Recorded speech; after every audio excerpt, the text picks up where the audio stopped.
কিয়র আরম্ভ আর কিয়র সভাপতি হইতাম হেরাতি সভাপতি সাহেব হইছিলাম আল্লাহ জানে।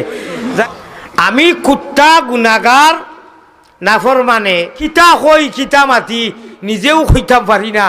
মানুষ তার দেওয়ানা খালি দেখতো আর সেলফি লইতো আর মাত শুনতো।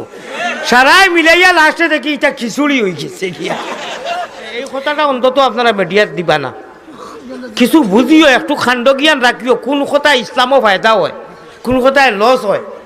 আর দিলেও একেবারে কোন চা গেছে আলী আহমদ বাইরা লইছি আল্লাহর আয়াত থাকি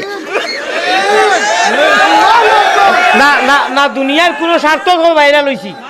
আমার আল্লাহর পছন্দ হয়েছে যে আলী আহমদ তুন তো আয়াত পাইছত না, আগেতে গেলে কি তো ভার রে, তুন তোর সরলতার পিঠে দিয়ে আল্লাহর আয়াত রে যত সময় পাইছত না অত সময় আগ পারত না।